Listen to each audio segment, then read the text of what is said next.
Welcome to the 2025 season preview for the Washington Nationals here at the Upside Sports Network. My name is Michael. Appreciate you guys joining us on a Sunday afternoon. Great day for baseball out there. Hopefully you guys are enjoying watching some spring training baseball, maybe a few basketball games today. A lot of fun in the sports world right now as we inch ever closer to the start of the MLB season.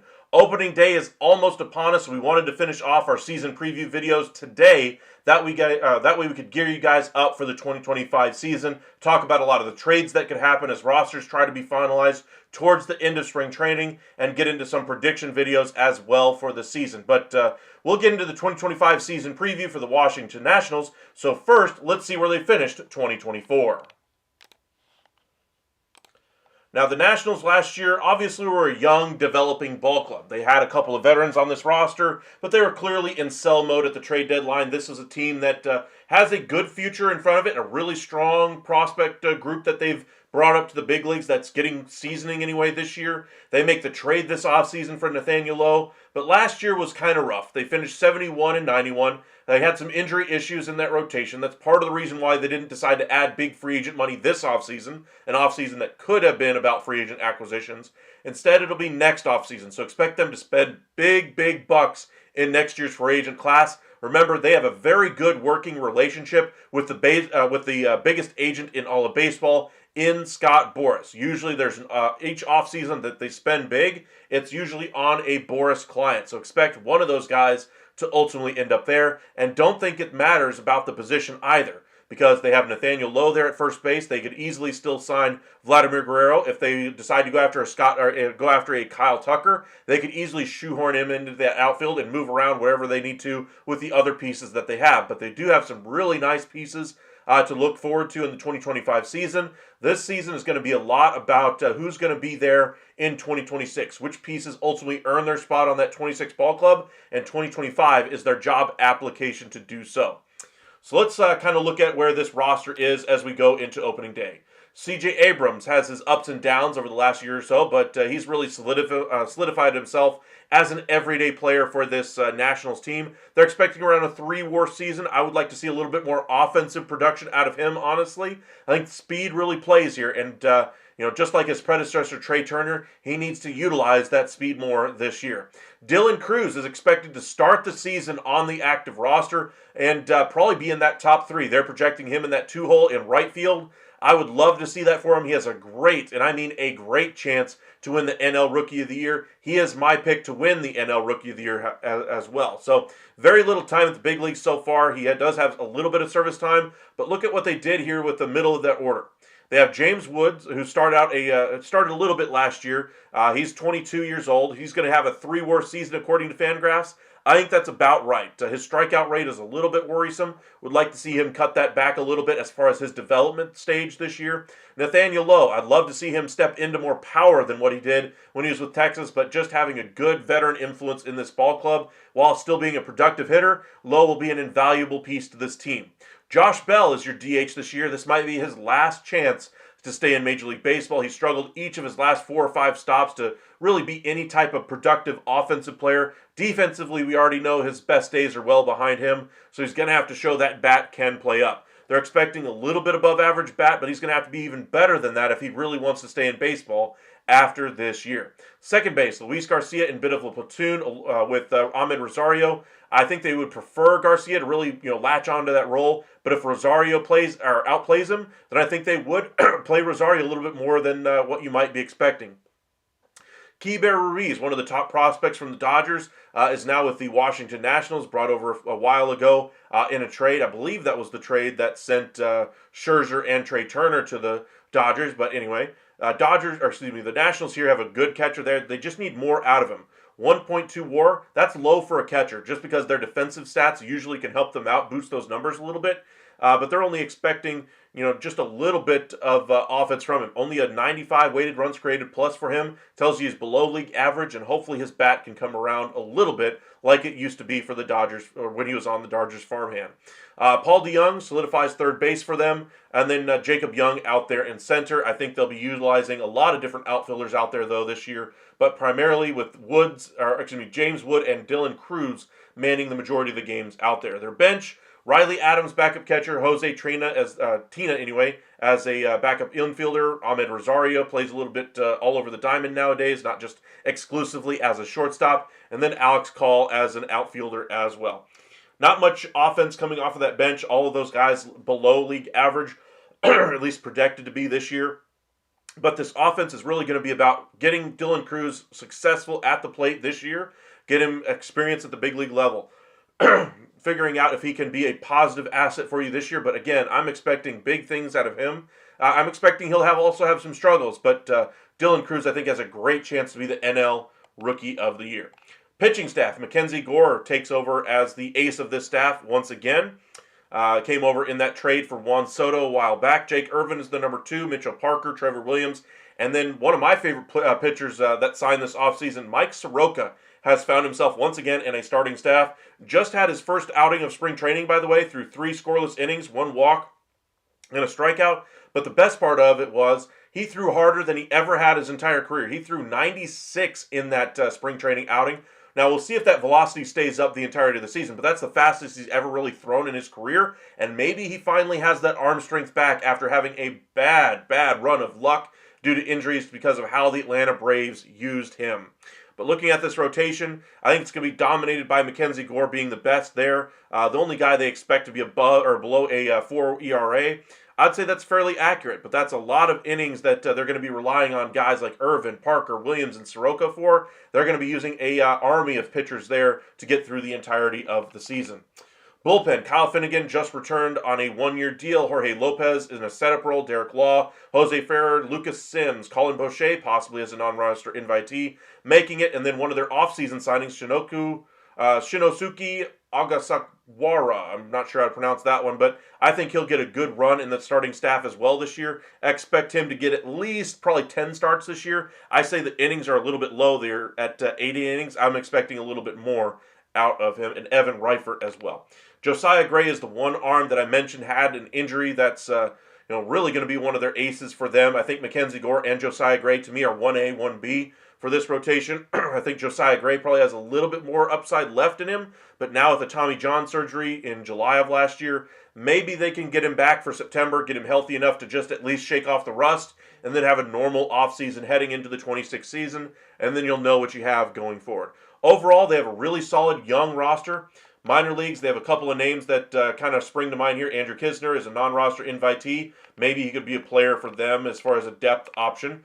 Nobody there at first that rings a bell. Second, third, Brady House, former first-round pick, could be a player for them down the road, especially at third base. Nobody else there. Outfield, Robert Hassel III, really hoping he gets to the level that was expected of him when he was with the San Diego Padres. He was one of the players I was hoping the Rangers would be able to acquire from him or from the San Diego Padres back in the day. Veterans, they have Frenchie Cordero there. Could be a player for them down the road. Starting pitcher depth, let's see here. Cade Cavalli could be a guy that soaks up some innings this year. And then in the bullpen, Nothing else that jumps off the page for me. Yeah, nothing else that really jumps off the page there out of the minors. So again, this is going to be a year where they figure out which pieces are going to be there for the long term, who makes it and who doesn't. Now, as far as their top 100 guys, they only have 3 this year. Dylan Cruz, top 4. And then they have a couple guys in the 70s, right-handed pitchers. Both of those guys are an A-ball. They're about a year away before they get to the big league level. Like I said, they have a lot of talent coming. So let's go ahead and pull up that talent. We'll go 2024. And again, look at all the talent that they have coming. But again, it's all young. Rookie, A-ball, A-ball, A-ball, AA, AAA, more AA. A lot of older prospects that are going to age out soon. And then a lot of rookie ball guys. They have a lot of good talent coming. Elijah Green is another one to kind of keep an eye on over time anyway. Look at his numbers though. He had a great 2022. Was seen as a top 5 prospect for them back then, but it's really fallen off since then. So hopefully getting his bat right would be one thing the Nationals can do this year. I know it's very rare you see me mention the 21st best prospect on somebody's team, but he's a player that has the potential to really be a difference maker for them. Robert Hassel, just kind of show you what's happened with him. The last couple of years anyway, his numbers have gone down ever since that trade. He's been a 221 hitter, 241 hitter. Last year got a little bit better, around 271 over 60 games, and then production fell off as he was moved up a level to AAA. So hopefully they start him out in AAA and he has a great first half, comes in guns a-blazing in the second half. That'd be best case scenario for Robert Hassel. Great bat to ball skills, and hopefully he recaptures some of the promise he once had with the San Diego Padres. Overall, their payroll, they're in a pretty good spot right now. 130 last year, 118 this year. They have pretty much everybody on a guaranteed contract is expected to be a free agent at the end of the year. So they're going to have tons of money to spend on top of the already tons of money that they're going to be able to spend in free agency. So they're going to be a team that's able to invest a lot in free agency next year. A lot of pre-arb guys. Looking at their payroll for luxury tax purposes this year, 137. Maybe they add a piece, take on a bad salary. That's an option. I don't think they'll do that to clutter up their books. If they do, it's only going to be a one-year guy. And then, of course, you look at 26, 27, and so forth. Only $72 million committed, and then 28 and less as you go down the road here. $72 million for next year. Plug in about $20 to $30 million for those arbitration guys. And then you have roughly $40 million just to get to where you were this year from a luxury tax standpoint. And then you have another $40 million that you could probably add onto this payroll as well because they went cheap during this rough period of time for them. Overall, though, this is a very good young ball club that I think is going to be a solid team this year, probably in that 78 win category, maybe get up to 80 wins. They'll challenge to be a 500 team throughout the year. But I think they are just missing, key performers in different spots there. And I think they'll solve those issues in free agency next year. I do have them ultimately finishing outside of the playoff picture, but we'll get into that prediction here in just a little bit. As far as holes on this roster, to me, they could use another ace at the top of this rotation. I think that will wait until the offseason. But looking at the 25 team, what could they do with this roster? I suppose if Josh Bell doesn't work, maybe they can take on a bad contract from another ball club that expires at the end of the year and just put that bat at DH spot there in place of Josh Bell. Maybe they bring in another third baseman to compete over there to help them out, but I doubt it. But I think this is all about building for the future. You don't want to trade future assets. You could even trade away Nathaniel Lowe during the season if the price is right, because again, there's lots of first basemen still out there in free agency next offseason as well, and first basemen haven't been historically played as well as they used to have been back when Albert Pujols and Prince Fielder were making that big coin. Vladdy is looking to change all of that next offseason, and I think he probably will reset the floor there, reset the financial market for future first basemen who come along after him as well. But overall, a solid, up-and-coming roster. Holes on this roster, like I said, we're looking to kind of add more future assets. We might sell off an expiring deal or two. Let's go ahead and pull up the Nationals first and just see what options we really have to improve this ball club. We'll do the majors. We'll start with the expiring deals. Who could be out the door? Josh Bell, Paul DeJong could be a nice return from somebody. Kyle Finnegan could be a nice piece if he works out well. I like Mike Soroka. I think he's going to have a great year this year. I think he'll outperform that valuation. Lucas Sims, a nice reliever there. They got him at a nice number as well. And then, of course, you get into guys who have a couple years left. Trevor Williams, Nathaniel Lowe. Those could be some pieces that move as well. But say you're looking to take on some bad money from another club. What team is cash-strapped right now that would love to just offload one pitcher or one player that could be serviceable at least to the Met or to the Nationals, to where they could turn around and flip him in years afterward. I know the Yankees could offload Stroman. We've done that one already. Phillies, we've done a lot with Taijuan Walker and Nick Castellanos, but those are 2-year deals, not one. The Mets could look to offload one of their players in Starlin Marte, but again, the Mets have said, hey, we're willing to eat the entirety of this deal if you'll just give us a middle relief option. That's a possibility for this team. I think that would help them out to get another veteran, but I think that would more block some of the younger talent that they have. You want to give as many at-bats to Cruz and Wood as possible. Bringing in Marte soaks up a few of those. I don't like that. Let's go a different direction here. Let's say they want to bring in another bad contract from, I don't know, say the Arizona Diamondbacks. Say they want to offload the Jordan Montgomery deal and don't want to have to eat as much money on it. Nationals could be a fit here, and again, they work well with Boras clients, so maybe there could be a future there if Montgomery recaptures what he did with Texas. So say the Diamondbacks include, I don't know, $10 million, or let's do $11 million just to make it a nice even $10 million for the Nats there. And again, basically a net zero. Let's go ahead and look at the surplus here. We're going to go all the way down to basically like a zero valuation.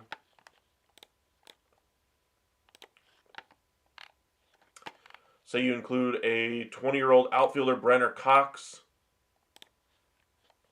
Or where is Elijah White, or Elijah Green anyway, on this list? Is he still a little higher? Hassel's only at 1.6. Elijah Green at 2.5, that seems a little high. We'll go ahead and stick with that, Brenner Cox. Validate the trade, post it. And again, this gives you a starting pitcher. Eats up some of those innings. We told you guys that the Nationals were going to need more guys to eat more innings. I'm not expecting those guys to all throw 150 innings or something like that. Montgomery has shown the track record and the ability to do so relatively healthily. And he's only got 1 year left on that deal. So if it doesn't work, so be it. You lose him for nothing. And instead, you're basically getting a free player here in Jordan Montgomery. Maybe you attach another piece to it instead. Could be another player there as well. But overall, I would like this move if I was the Nationals. Gives you a starting pitcher to at least give you a veteran in the clubhouse, veteran in that starting rotation for somebody to kind of pick the mind of. And I think that'd be a wise decision for the Nationals. Now maybe insist on getting a prospect in return as well, and only include like $8 million in cash if you're the Diamondbacks. That could be another way you go as well. But that's a creative way for them to add something at the deadline. All right, looking ahead to 2025, what could this team really look like? Or we'll talk about the wins first of the offseason before we get into the 25s. For me, the win of the offseason is not screwing up their roster for future years. They didn't make any big-time salary commitments. I love the addition of Nathaniel Lowe from a clubhouse perspective and what he gives that team overall. His defense over there at first base will be much welcomed over there. And then, of course, this team is going to be all about giving as much playing time to those young guys as possible. So win there as well. On the miss side for this, for me anyway, is Josh Bell. I understand the signing. I just don't like it. I like the player, but that was 2-3 years ago. It's not that time, and he doesn't look like the same player. And hopefully they can get some production out of him for one more season. As far as mistakes of the offseason, I don't really have one. Honestly, I think they're in pretty solid shape. I think their avoidance of making a big salary commitment could work against them if some of the free agent dollars are even higher than what they're liking next year. But I would say the Nationals are in pretty great position here to be a very good contending team for a significant period of time. How long are we talking? I would say 26 they start competing, and then I'd say that period of success at least lasts you 5, 6, 7 years in a very difficult NL East division. But overall, I really like where they're at. Heading into the 25 season, last year they finished with 71 wins. I'll say with the young talent that they'll finish in that neighborhood once again, say 74 wins. We'll give them a slight improvement there. But I don't think they're going to be doing anything much better than that. As far as expectations for this roster, I do expect them to try to sell a couple of those expiring deals. If there's a real package out there for one of their pieces that is under contract for multiple seasons, I'm sure they'll consider it, but I think they're gearing up for 2026. Whatever they have to do to be successful in that year, they will figure out and do. Big trades, are they going to be on Vladdy Guerrero? Are they going to be on Kyle Tucker? They won't. unless they view that exclusive negotiating window as that much of an importance for them to bring him in at the prices that other teams that are competing for a wild card or for a division are willing to pay. In that case, I would say that they probably won't end up making a deal, at least of that magnitude. Offseason grade for the Nationals,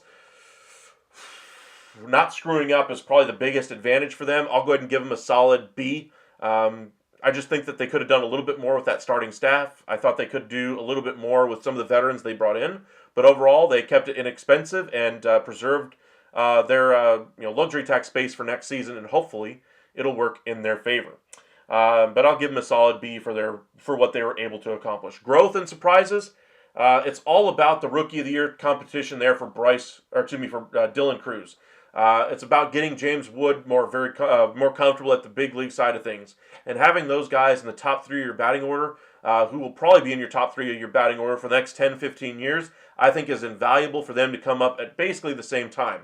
Wood only has a few more games played than Dylan Cruz, but neither one has played very much at the big league level. 23 years old for Cruz, about to be 23 anyway for James Wood. Hopefully those guys can really get off to a great start and ultimately really set the tone for this team going into 2026. Because if they're good, if they're great, C.J. Abrams steps up, Lowe looks pretty decent. This is a team that might not have as many holes as we would have thought entering into this upcoming free agent class.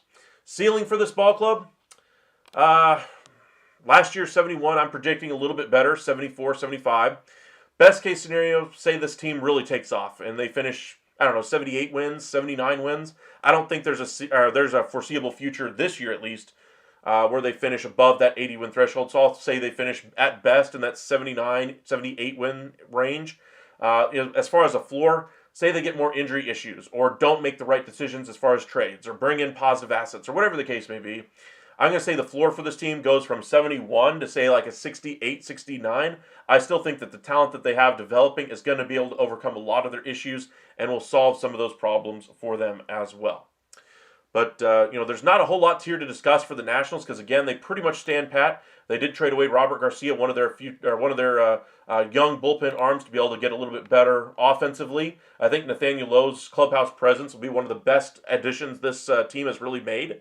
But the Nationals are set up for success. Like I said, Dylan Cruz, possible NL Rookie of the Year candidate there, really high on his abilities there. Let's see here. Just seeing if anything else that I'm missing here. Mackenzie Gore, I hope he takes another step with his career and elevates to, say, a sub 3.5 ERA type of a guy, maybe to sub 3.3, maybe even sub 3. I think that would be a really great thing for them to have him and Josiah Gray to be, 1A, 1B as far as an ace. Right now, I think McGore's got a little bit more of a development there to really solve, and their rotation overall isn't exactly great, but I would say there's some good stories in there. Mike Soroka being one of them, and we'll have to see how this thing ultimately works out in 2025. All right, appreciate you guys joining us this afternoon. This has been your 2025 season preview for the Washington Nationals. Again, a team that's going to be going with more of a youth movement from a position player standpoint. Hopefully they get some real nice production out of Keibert Ruiz. And on the pitching side, pretty solid bullpen, but they're likely going to move on from Kyle Finnegan via trade once again during the season this year. Pretty solid rotation that will have to dip into the minors in order to solve some of the innings issue concerns that they will have. Trevor Williams and Mike Soroka are only expected to make 15 starts according to Fangraphs. I would say Agasawara is expected to make in that same neighborhood of starts this year for them as well, at the very least. But again, this is a team that's not going to compete for the crown of the division.